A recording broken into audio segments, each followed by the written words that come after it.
Welcome to another episode of the Greatness Engineering Show. It is always a pleasure to come to you, and you know me. I'm Mireille, the Greatness Engineer, as you know me. And I'm coming from, I'm tuning in from Perth, Australia. So it's early morning on our side here, early morning on Saturday, but I'm very excited about, this particular conversation with Shane. Shane Barker is based in the US. And we're going to talk about, a subject that actually, is really, important for all of us about, breakthrough and breakdown and how we capitalize on those breakdown instead of, crumbling. So let us know where you're watching from. Just gonna give you a little bit of background about Shane. Shane is the CEO of, so he has actually been able to build, several businesses and and really, use the low side of his journey to break through. So he is the CEO of Fuse, which is an innovative AI company.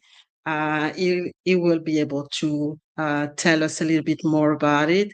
He also founded the Shane Barker Consulting, where he has helped, more than 600 entrepreneurs and businesses to scale, and be sustainable.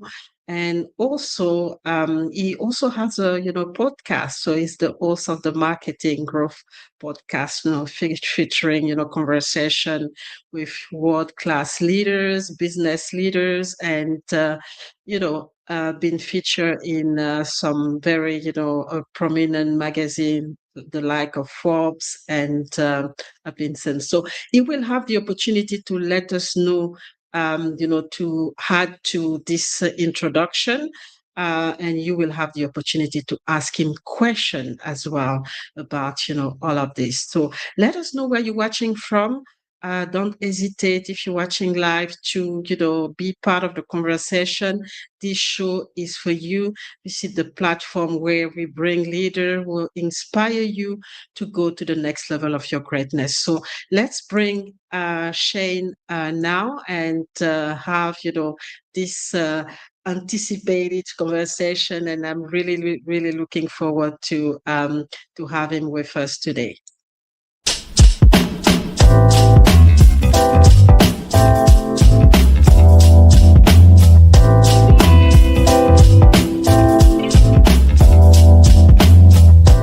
To another episode of the Greatness Engineering Hour show, the show that is brought to you by the Mireille Telekima Global Leadership Organization. Real is important is if you just look at the word compassion, when it's behavior, it's something that can be learned, and it is something that we can embody through habits and through our daily action. To get this idea that if we interject this wisdom intentionally, I call them needle movers. It's the needle mover that's missing. Don't deprive the world of your greatness. Please. Don't do that anymore. Dare to excel, dare to be sexy, dare to be you, dare to be the best version of yourself. Impact yourself positively, and from there impact others. And you are not alone.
So welcome Shane to the Greatness Engineering Show. It is a pleasure to have you and to get the opportunity to know you, to know about your work and how you helping, your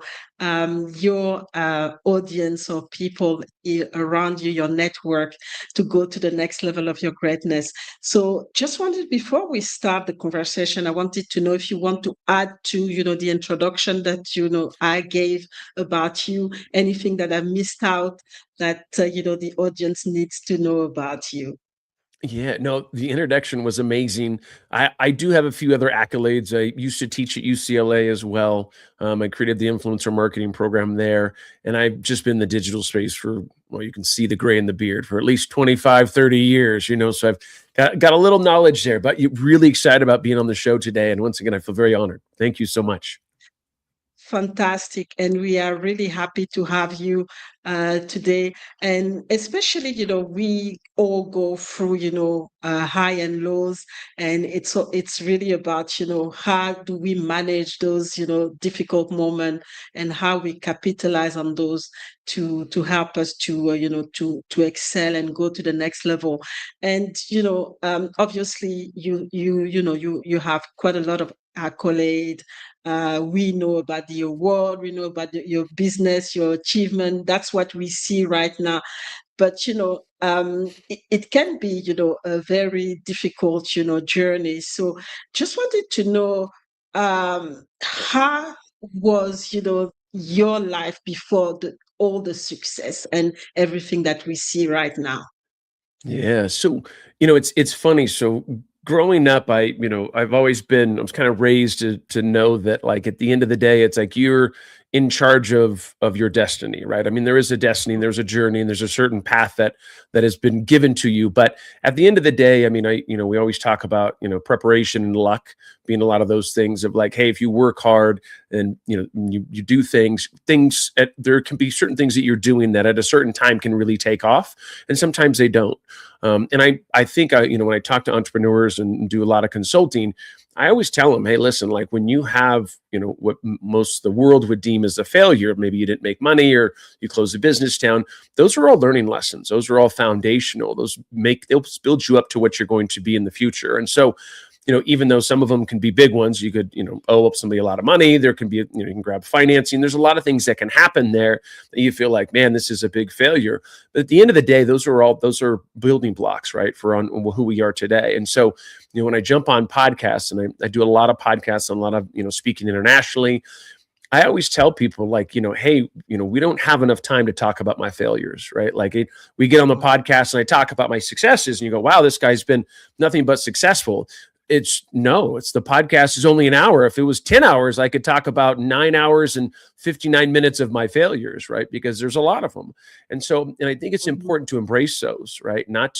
It's not failure. People might deem it as a failure, but for you internally, it's an experience. It's a lesson that was learned through that whole thing. The hard part is when you're, building greatness and you're building something, you have those ebbs and flows, right? The ebbs and flows are just going to come. That's just how it goes. You got to take the good with the bad.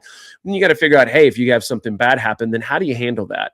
Right? If you're looking to build greatness and you only are looking for the upside of it, you're going to be disappointed, right, at the end of the day, because there's going to be somebody that doesn't like your product, or somebody doesn't like your service, or there's going to be something, in your personal life that happens, whatever that may be, right? And there's a lot of things, COVID things that are out of our control that happen that we don't, what do you do? It's like, if you have a restaurant and they say, hey, you can't serve food, until we figure this out for the next year. Well, that's pretty big. It hits your business pretty hard. And so you have to figure out, how do I pivot out of that?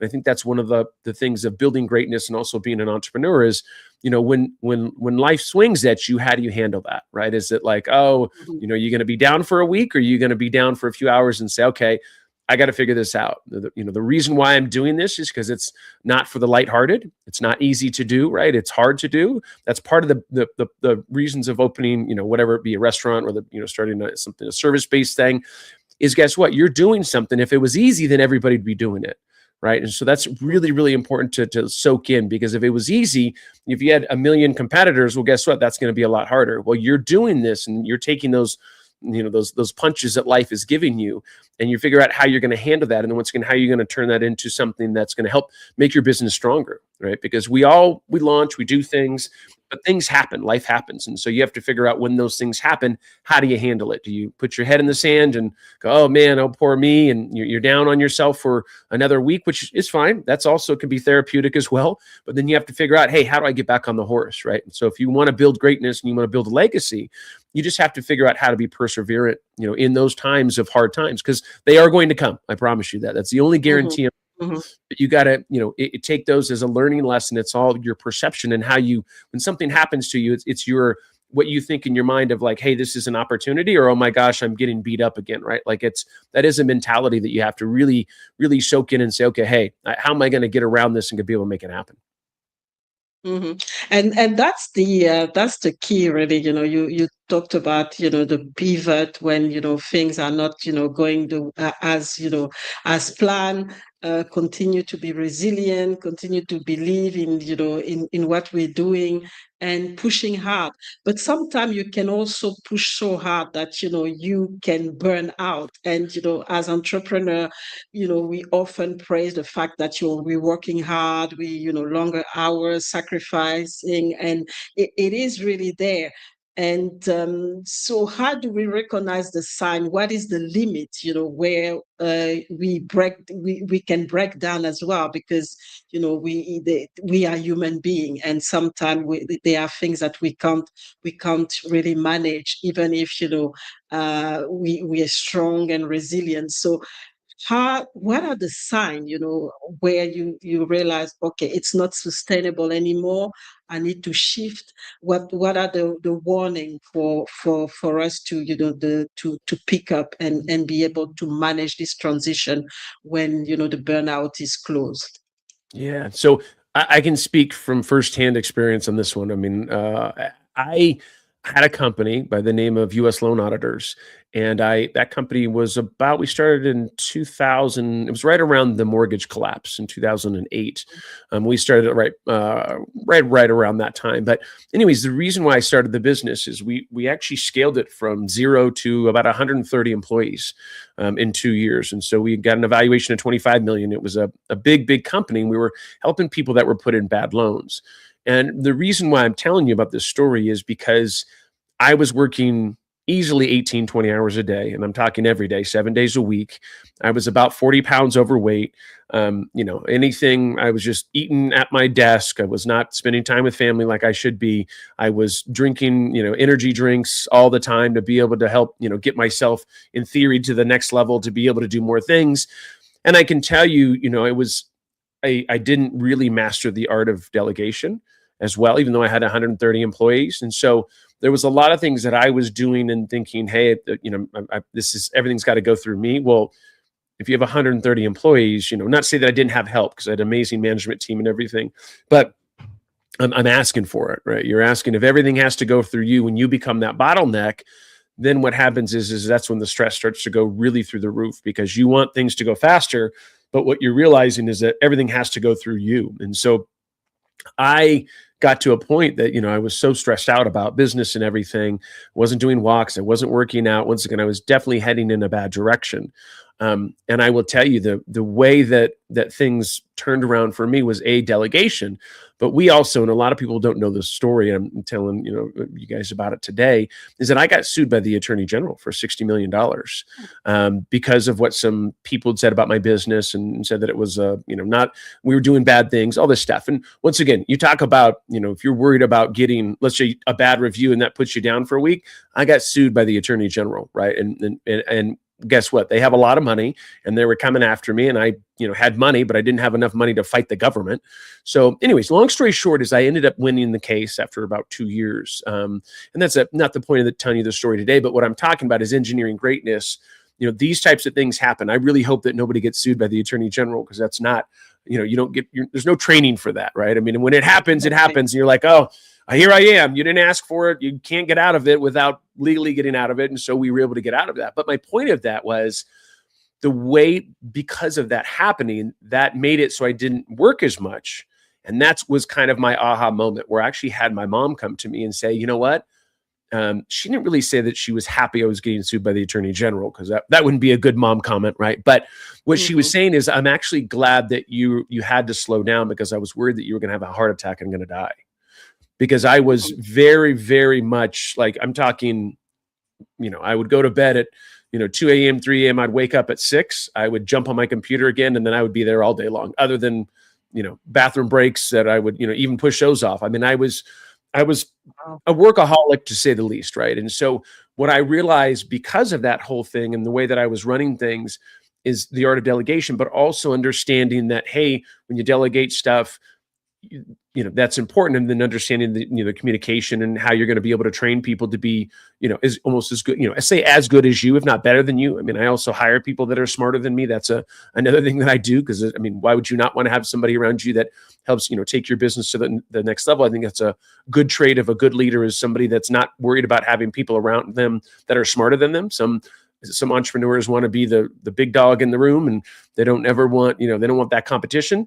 I want the opposite. I want to be the dumbest guy in the room. I want everybody else to be smarter than me. I want everybody to bring their expertise. Why would I hire you if I was smarter than you? If I already knew what was going on there? Like, that doesn't make any sense. So, it's the delegation side of things, but it's also a work-life balance. And when we say that, I don't mean, like just going out for, 10 minutes or for a walk. I mean, actually dividing up your time. And so I do that now. I do about 10 miles a day on a walk every single morning. I go out. My wife and I are actually on the road right now, so we do a lot of traveling. And so I go out, and like our place that we're at, we're in Bend, Oregon right now. And I go out there, and I did a nice little 10-mile walk this morning, and it was just gorgeous. And it's very outdoorsy, and I see deer and all this kind of stuff, kind of grounds you a little bit. And, it makes me realize, like, hey, there's, like, what do you want out of life? Right. Like, that's really when, like, I have different versions of myself. Right. So I'll say I'm Shane 4.0 today. Right. So Shane 1.0 was very much, hey, I want to make $1 million. I grew up in a very frugal family. So I was like, hey, I want to break out of that. I want to have all kinds of money. I want cars, blah, blah, blah, blah, blah. Right. So that was very materialistic. And which is fine. It's not here to say that was wrong or that was right. I wanted to be a millionaire by 30. Well, when I start hitting these goals now, I'm like, okay, now what do I do? Right. What is the next step of this thing? And so what I realized was over time is that, and you hear this from, I would say older folks, like my grandma would tell me this. And I'm like, oh, grandma, you're so cute. No, it's not always about money. And I'm like, oh, yeah. Well, I kind of feel like it is. Well, guess what? Shane 2.0 realized, hey, guess what? Like, it isn't all about money. Like, let's say if I had a heart attack tomorrow and I had all kinds of money and I left them to my son and my wife, but I didn't get a chance to enjoy it. Right. Like, we're on this earth for so long. We don't know what our time is. It could be a week. It could be 10 years. It could be 20 years. It could be 50 years, 100 years. So what I looked at was like, well, I don't know how long I have on earth. Right. Not to make this a sad, podcast, but I don't know how long my time is. And guess what? I want to enjoy life. Right. What do I need? Do I need like another apartment complex, or do I need 2 more cars, or do I need another house? Like, I don't. Right. I don't. I have a beautiful house that my wife and I have, and so it's like, I don't need, but in my mind, I needed more. And I thought this is going to be greatness. Right. I want to leave this legacy of, doing this and doing that. And it's like, well, wait a second. What about leaving a legacy or being great with my family and friends and really enjoying my time on earth? And so that's really kind of was a pivotal point. Getting sued by the Attorney General, which slowed me down, obviously, because now my business is, now we've got other things to deal with. But then I lost 40 pounds. Like I said, I go on my walks. I listen to Audible books all the time. And, and I've got an amazing team that I've trained up. And so now the art of delegation in my business, I can be on the road for a week, 2 weeks, 3 weeks, a month, and my business will still run, right? Which is going to be very, very important when you're not just building greatness, but if you're building something that you want to scale and sell, then guess what? It's awesome that you're the person that has all the ideas in your head and knows all the processes. But if you want to sell your business, nobody's going to buy your business, because what happens if you got hit by a bus tomorrow? There goes all the ideas and all the concepts and all the things that, to build this business. And so, you have to be able to put that on paper, and you have to find people and make yourself replaceable. And so that is part of being, I believe, part of greatness is not only staying in that seat and understanding, hey, running things, but there's also a time when you say, hey, you know what? I'm going to start delegating other people. I'm going to start bringing other people into the fold.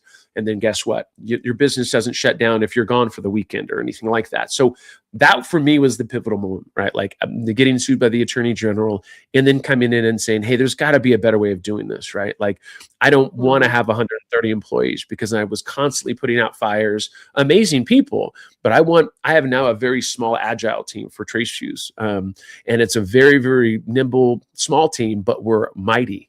Right. And I don't have to, and I just have amazing people that then once again, that understand the vision, understand what I need to be done. And I have people that bring amazing ideas all the time that helps to grow the business. So I believe greatness is not only you being great, but also empowering the people around you. I think that's very, very important because you're only as strong as your weakest link, as they say.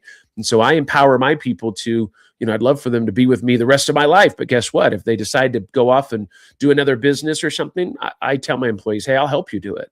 I have no problem with that. I mean, it sucks to lose a good employee and somebody that's down for the cause. But at the end of the day, the journey doesn't mean that everybody's going to be with you for 30 years or 40 years. Of course, we would like that if they're amazing employees and you want to do everything you can to keep them, but there is no guarantee, right? So I'm very open to, hey, let me train you up. And if you decide to move on, that's totally cool. Like you were here for a certain amount of time. I learned something from you. You learned something from me, and we're taking that and we're moving on to our next step of our journey. So I think that's important. So and it's very important because what you say is that we have to have the big picture. It's not just about us, and really understand that if we want to make things sustainable, we have to involve other people, we have to trust them, we have to delegate, and we can only grow our businesses, everything that we're doing, by empowering others, because otherwise we're gonna stay small, and it's very important to understand that. So would you say that going through this, all those challenges, it actually made you change your idea, of what success look like, and how did it actually, influence the way you built your business from that point on? Yeah. So what it did was it's, all of these things. And once again, as I talk about that, we talk about your journey and destiny and things that you do. I do believe that we all have a path, right? We don't really know what that path is. But for me, what happened was when we got sued by the attorney general and we had to fight that for 2 years, that was obviously very time consuming. And there was a lot of moving pieces to that. I wouldn't take that back, right? Like I wouldn't take back the learning lesson from that, even though we spent $2 million on the case. I mean, that's, just so everybody understands, it was not cheap. It wasn't like I got off easy. We fought that thing and we ended up winning. But my point of telling you that story is it also made me realize what I need to do to be a better businessman, to be smarter about things that I do, and maybe not have as big a company, because we grew so fast. Really what happens is when you grow that fast, there's going to be issues, right? I mean, it just happens when you grow that fast. It's like, hey, there's going to be problems with customer service or sales or marketing. There's always going to be something going on. It's just what happens. You don't ever have a business that just flies 100% and there's no issues, right? The more that you grow, the bigger you get. You have 130 employees. You're taking a lot of responsibility, and you're helping people. And there's the public opinion. There's a lot of things that go into that. And for me, it was like, hey, how can I still make an impact, but not have to have 130 employees, and then also take care of myself? Because the thing is this, that would have been a disservice. So imagine if I had U.S. loan auditors and all of a sudden I end up having a heart attack a year later, and I haven't delegated a lot of my stuff. Well, guess what? That business could go down. And it's not only the business and us not being able to sell and that kind of stuff, but what about those 130 employees, right? Mm-hmm. They have kids, they have families, and so there's a sense of responsibility for me anyways when I have employees, is that I am a part of their lives. This is an important part. I take this very seriously, in regards to not only me making money, but also that my employees are happy, and that they're also, that they're happy in their positions that they have, and how can we make things better for them? And so if I'm going and doing a disservice, and by going in and working so hard that I potentially could die, right, then that really does everybody else a disservice, because then the company's not going to be able to grow the way we need it to grow either, right? So it's, for me, I realize, hey, listen, like I'm going to spend some time with myself, going to spend some time with my son, with my wife. We're going to go on trips. I realize, hey, listen, like what I do is not It's not like it's brain surgery, right? And what I mean by that is if I was doing brain surgery and I don't show up, guess what? Somebody could die. That's pretty serious last time I checked. I do marketing. Like nobody's died from somebody not getting a marketing thing the right time the first time, right? Like that's not. So what I'd realized was what I do is important, but I don't need to be 100% accessible. I don't need to give out my cell phone number. I don't need to give out all these things. And so I started to set up these barriers that people didn't know were barriers because they didn't know that I used to give out my cell number, or that I would say, hey, get a hold of me at any time, morning, noon, or night, doesn't matter to me, anytime, 3 a.m. If you have something to say, give me a call and I'll answer. Well, that's awesome until they start doing it, right? And you need sleep, you should, right? So that's what I realized was like, hey, if you give everybody full access, you get people that will take advantage of that. And that's what you don't want, because that's when, it's important to have just more organization, right? And being able to blockade and put things together where I say, hey, if you're a client of mine and you have some issues, hey, we talk, every Tuesday at 3 p.m. So why don't you save your questions? You can send them to me. We can address them then. Right. Because if I'm not doing anybody a service if somebody calls me at 3 a.m. and starts hitting me with questions and I'm answering them, because we also want to document the questions. We want to make sure that we have see the answers in place. But calling me on my cell phone and me being that accessible, I thought was just the ultimate, because, hey, everybody has access to me, but it really is doing a disservice for everybody in the organization, right? Because not everybody else is going to be that accessible, and they really shouldn't be. You shouldn't be that accessible, right? Your clients are your clients, and that's awesome.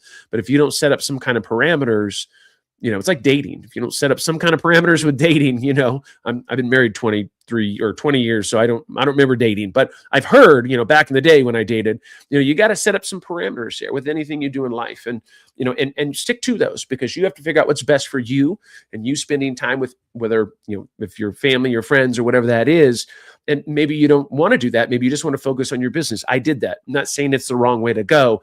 Just know there's going to be a point where you're going to want to you need a little bit of time off, right? You need to be able to go get a massage. You need to be able to go on the walk in the park. You need to go take a little swim in the river. Like, there's whatever you enjoy, you want to make sure you're doing that, because that's going to make it so when you're working those 8 hours, you're going to have you're going to have crazy growth in those 8 hours than you would working 16 or 20 hours, because there's obviously the diminishing return on the work that you're doing, because you're getting tired, you're drinking energy drinks, you're not eating healthy food, you're not going out and refueling your energy, your can of gas that you have inside of you, because you're just constantly you're going on fumes.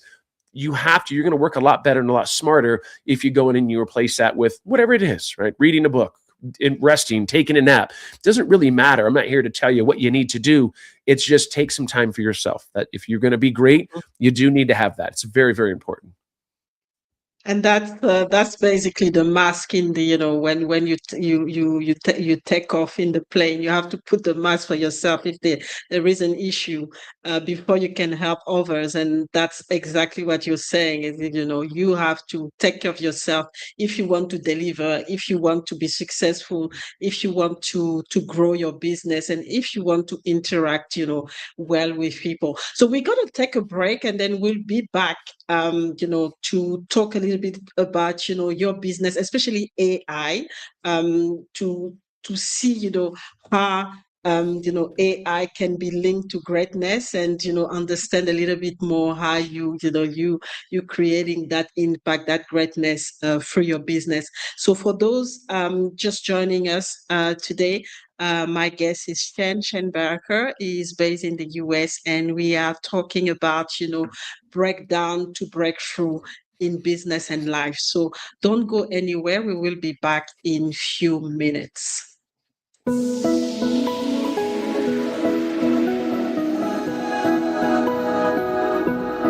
Finally, I think I want this world to be a more enlightened, a more just and more equal, and equal opportunity and equal prosperity for everyone in this world, not just men and women, but for everyone.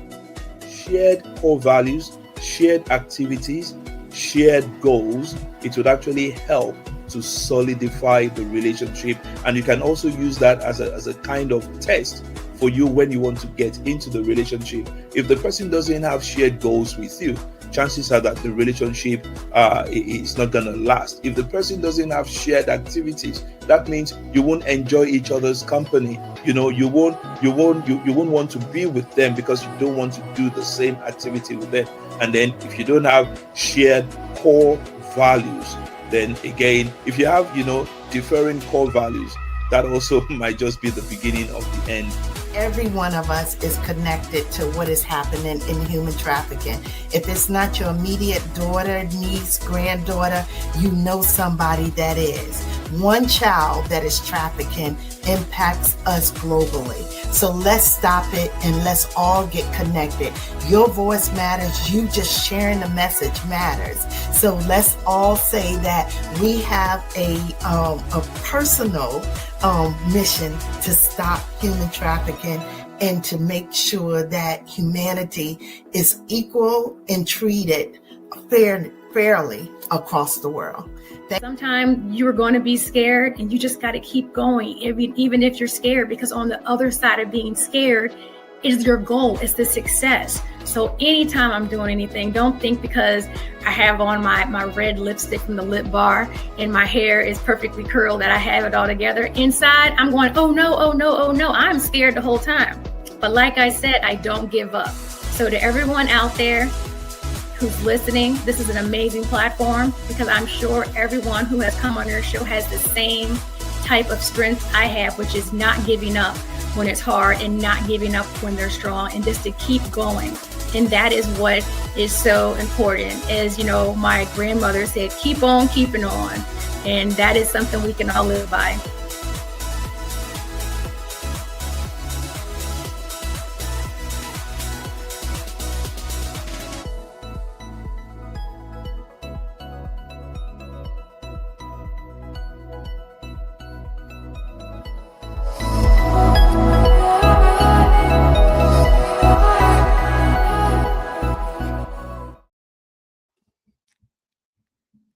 So we are back. We are back with Shane and talking about the breakthrough and the breakdown and how it interact and how it help us going to the next level. And one of the things that you're obviously involved with marketing, but AI, and we know that artificial intelligence is changing every industry right now, and some people are scared, and others really embrace it. So how do you see, AI helping entrepreneurs become more effective, while remaining human and, bringing this greatness that we all, want to bring and, unleash so far? Yeah.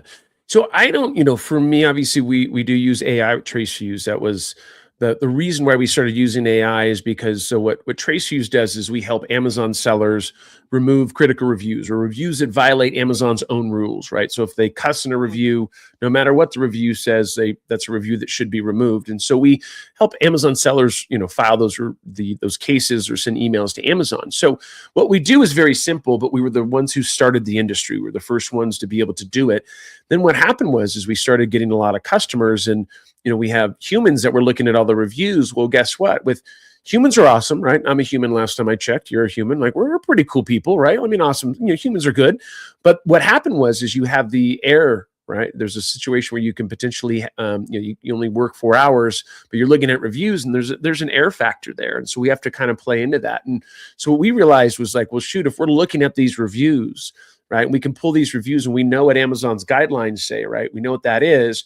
We built the AI to be able to download the reviews, take a look at what the Amazon's guidelines are, and flag the reviews that are in violation. And then we had the humans or the people that would come and validate that it was a review that violated Amazon's guidelines, and then manually file cases with Amazon. And so what we realized was, instead of trying to grow our team from 2, 3, 4, 5, 10, 15, 20 filers or people that are looking at the reviews, we said, what happens if we did 80% of the work up front using AI, which AI doesn't sleep, right? So it's a situation where it's a very simple task.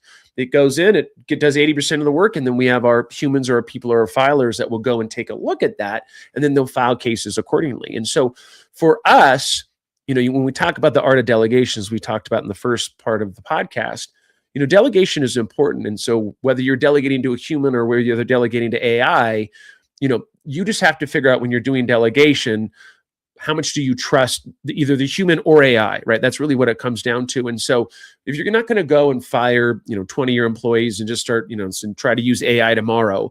So a lot of people are worried about that. Well, guess what? If you're an employee, I encourage my employees to go and use AI, because guess what? They can either get more stuff done, or they can be more efficient at their job. So my goal is not to go and get rid of all my, my employees that are humans and just have AI. I'm using AI to make it so that we can grow faster and I can keep the current employees that I have working. Right. So there's a big differentiator there. Like if you do hear about big companies letting go, a lot of people because of this, that, and the other, because they want to use AI, that's okay. Right. That's how they run their business. But at the end of the day, if you think about when the internet came along, right? And you're a brick and mortar business, you're like, wow, now you can sell things online. This is super scary. Are all the brick and mortars going to go out of business? They didn't go out of business, right? Now, does it affect some businesses? It does, right? Or if you're looking at it and you're going, oh man, I've got these big retailers like Amazon, right? That go and, how is this going to affect the small business? Well, it does affect the small business, but it also makes it so the small business can go onto Amazon and sell their products, right? That also gives them another outlet for revenue. So everything, what happens when software came about, like when I was in the SEO game, when I did SEO, like search engine optimization, optimizing a site to be able to index on Google, there wasn't a lot of software. And then when software came out, people are like, oh no, well, what's going to happen with the SEO people? Well, we just learned to leverage the software, right? We learned it, and that just made things faster and better for us so that we could do our job better. And so I believe AI is going to do the same thing. Will it replace some jobs? Of course it will, right? Is it going to replace all of humankind? I don't believe that. I just don't. I feel like there's going to be certain things. Now, is AI something that we need to keep a close eye on? It is, right? When you have the higher ups that are saying, hey, AI is awesome, but we don't want it to get out of control. I get that too. But for what we're talking about from a human standpoint, if you want to use it in your business, no different than social media, no different than anything else that came along. Just try little things here and there, right? Like the same thing with delegation. If you're delegating it to a human, to a person, you're going to give them smaller projects in the beginning, right? They're going to build that trust, and you're going to give them a little bigger project, a bigger project. And then next, that person is going to be, somebody that's on your bus. What I mean by that is like in your organization, and they do a great job, and now you trust them. Well, it's the same thing with AI. We're not going to go give AI, I'm not going to shut down my whole marketing team and just give it to AI and say, hey, make this work. Like I'll give AI little projects that will make it so my marketing team can do things more effectively and faster, right? So to me, you use it as a crutch. You use it as something to grow your business, but don't be scared of it. Now, I will tell you, I start using it a little bit, start getting a little more acclimated with it. And I know right now it's like, drinking water through a fire hose, because AI, there's a new update every 14 seconds, it feels like, and so it becomes very daunting, but don't get caught up in that, right? Like right now you've got your business, things are going well. Do you have to use AI today? You don't. You just don't, I mean, you can continue with your business the way that it is. What you want to do is look at things that are repeatable, right? That humans do, where maybe errors can happen. And once again, for me, it was downloading thousands of reviews and having humans look at the reviews. Well, guess what? That's something that I can have machine learning do, or artificial intelligence AI do, because they're not going to mess up. They just aren't, right? And before I was like, I felt bad. I mean, staring at reviews for 4 hours. I mean, why do you think I wear glasses? It's like we looked at so many reviews. It's like, oh man, your eyeballs start to go, feel like they're on fire.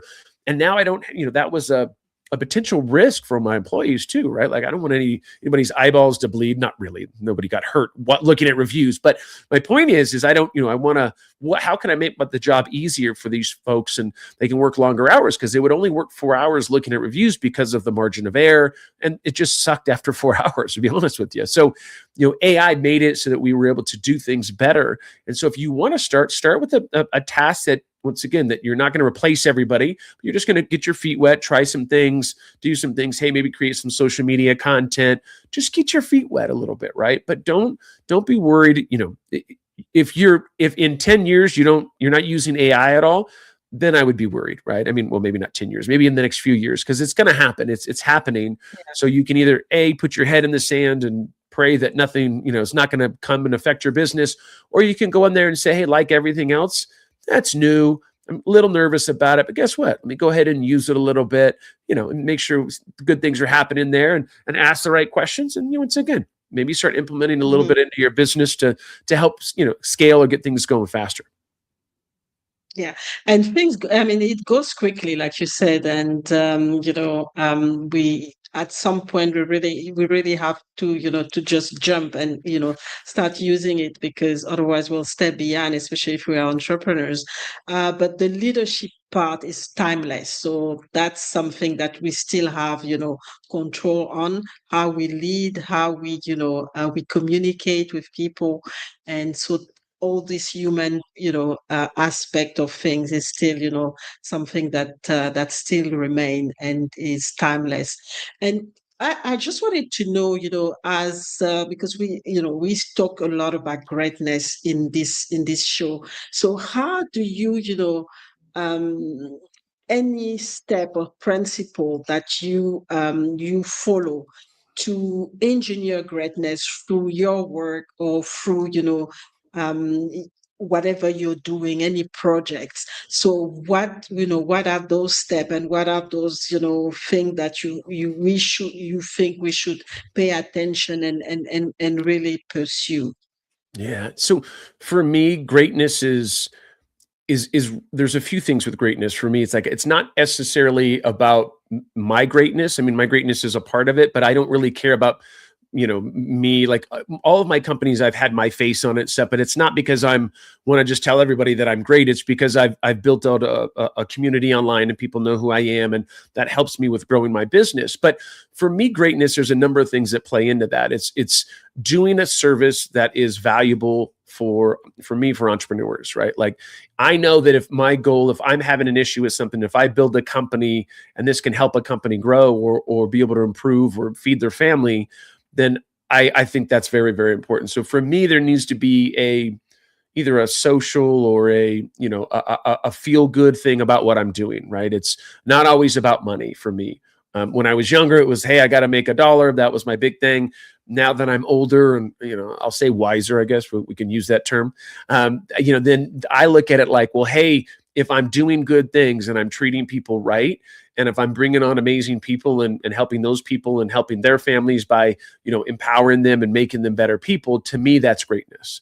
Greatness isn't always about me looking better or making more money or being on more screens or anything. For me, it's like, what can I do to make sure that the people around me are happy, and that my customers are happy as well, and that I'm doing a good service and really paying it forward. I mean, I think for me, that's always been a big thing, is like, I do things for people because I want to, not necessarily because I want to be great. It's because I just think it's important. Like, if I do something good for you, guess what? You're probably going to go do something good for a few people. And those few people are going to go do some good things for other people. And guess what? To me, that's greatness. If you can come up and be able to move people in a direction to be able to do better things, I think that is greatness for me, right? Not necessarily being from my voice. I mean, it can be, but just the idea that maybe anybody on my team is also doing amazing things and treating people with respect. That is greatness to me, because now what's happening is you're putting out good things to the world, right? And I think, especially these days, I feel like we need more of that. We need more of, if everybody did a little bit more, volunteer time, or just treated people a little differently, or smiled a little more, or, to me, that's greatness, because guess what? Those have that ripple effect that you're affecting people that you don't even meet, because how you started off your day. So I'll give you an example. I go on my walks. I say hi to everybody. It's probably very annoying to a lot of people, but I literally wave at everybody. They probably think I'm on drugs or something. I just say, hey, how you doing? I'm like the Forrest Gump of my walks. It's like, hey, how you doing? And the reason why I do that is because I like to, people don't need to know that I'm great. I'm doing that because I want people to have a good day. I want to smile at somebody. You never know what's going on in their world. And so for me, that's greatness. If I can make an impact on one person, and that person maybe make an impact on other people, imagine that ripple effect. If we were just to kind of think about not just about me, but how can I do something good for somebody else? And that could be the simplest thing as smiling, waving, picking up somebody's garbage, doing something. Like, it's these little micro interactions or things that happen that can equal huge, like times 10, 15, 20, 30. Think about ripples affecting oceans, right? When a little bit happens in an ocean, then all of a sudden it gets to a certain place and it's a tsunamis.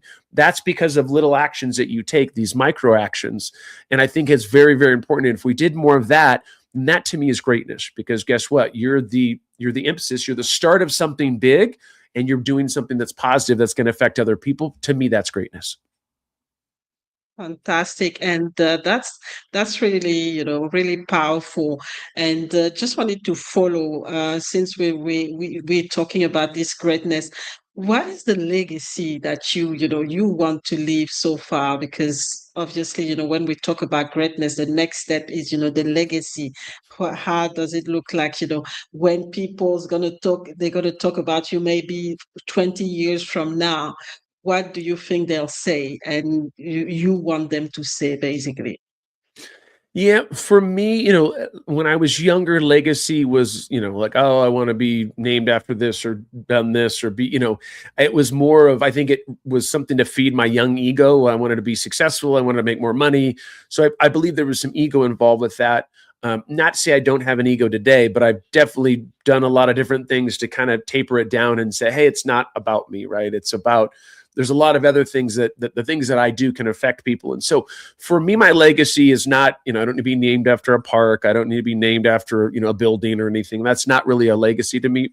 For me is just doing the right thing and being a good human. That to me is really, really important. I want people to know that at the end of the day that, he was a good entrepreneur, but at the end of the day, he was always there to do the right thing, right? He was always there to help people. And I was raised by hippies in California. So I'm very much a hugger and a handshake. Like I hug just about everybody. I'll ask you before I hug you, but if you say you're ready for a hug, I'll bring it in nice and close. I mean, for me, it's like, if you do good things for people and one's going to think that's what I want my legacy to be, is people to go, hey, that, what, if I needed something, I could give Shane a call at any time, whether that be marketing help, whether that be help with their business or whatever, that I was there for them, because there's knowledge and there's things that I've gained that if I hold this back and I don't, tell people about it, that's one of the reasons I go on podcasts and stuff, because obviously I don't get paid for podcasts, right? You didn't pay me, I didn't pay you. The idea of this is for us to be able to get out the message about being a better person, about being great, right? What is your legacy going to be?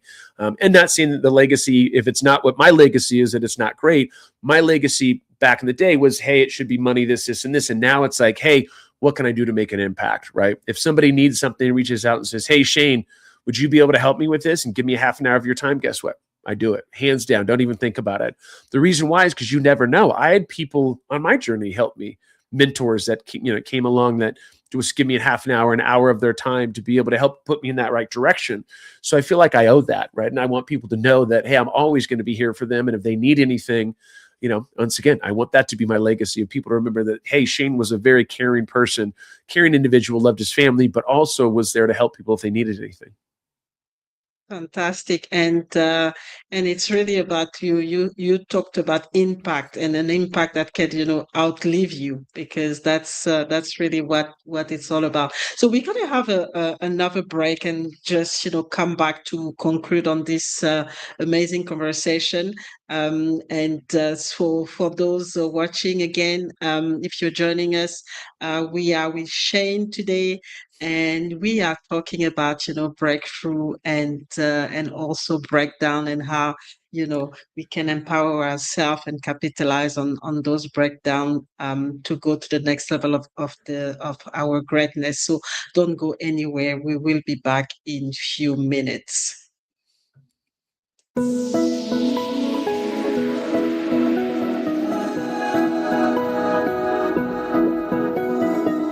To another episode of the Greatness Engineering Hour show, the show that is brought to you by the Birai Tilekima Global Leadership Organization.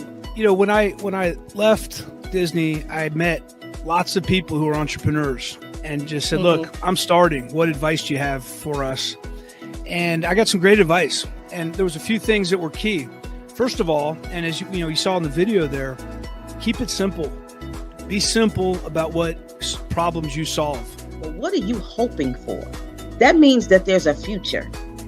That means that there's something that you yet still need to be realized and materialized in your life. And if you have lost hope and you're not hoping for something, that means you're lost. So we need to get you back to the place of being able to hope again. Trust the process. So many times we get stuck and paralyzed from taking the first step and taking action to get out of that transactional to the transformational of our own lives, because we're afraid. but trust the process. Take that one little microscopic step, and I tell you that once you do that, that will increase into another step and another step and another step. So that's what I'd like to leave with you today. My message for today is delay is not denial. It doesn't matter how long it takes you to accomplish what it is that you want to accomplish in life. Do not stop until you get what it is you know God has for you.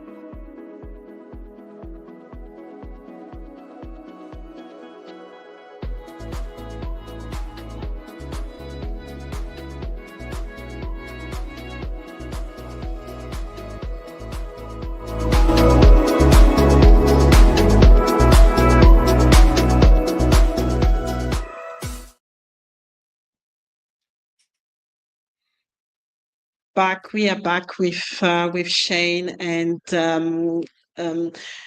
people are watching today, and many of them are probably going through, their own breakdown, and it may be financially, it may be emotionally, it may be professionally. So, just wanted to know, what would you say directly to them, as any particular message you want to leave them with today? Yeah, I think if you're an entrepreneur and you got a lot of stuff going on, obviously there can be, a lot of things happen, just life, right? When it comes to whether it be employees, whether it be tariffs, whether it be, political stuff, whatever that may be, stay strong, right? At the end of the day. And you have to figure out, if you have a business that, brings you passion and joy and you love your business, and great, you're going to be able to get through it. If you're starting to lose a little bit of the joy from your business and it's a little bit too much for you, then there is a certain point where you do probably want to tap out, right? And I know that's always hard to figure out, like, when is that? Is that 6 months in? Is that 1 year in? Is that 2 years in? You don't want to burn yourself out. There's always another opportunity. And so I have, once again, I used to own a bar in Chico, California. I have opportunities that came to me that people are like, how did that happen?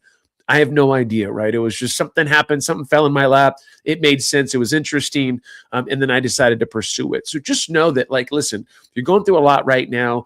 There is the hustle culture. There is hey, just work harder. I do get that. I'm not saying don't work harder, but at the end of the day, there has to be a point where you have to go, hey, does this make sense to continue? Am I starting to really, really cut into my personal time, into different things that I've got going on? Not to say you shouldn't work hard, but you have to realize, is the juice worth the squeeze, right? There can be a point where, guess what? Maybe it makes sense that you start something else or do something different. Or maybe what you tell yourself is, hey, I'm going to give myself 6 more months, right? I'm going to work 40 hours a week, and this is what I'm going to do. And if it doesn't take off, I don't hit these numbers, this certain revenue or whatever that may be, great, then I'm going to go ahead and be looking for something different. So once again, you can give up. It's okay to give up if you're at a point. Now, I'm not saying if you're 1 week in to give up.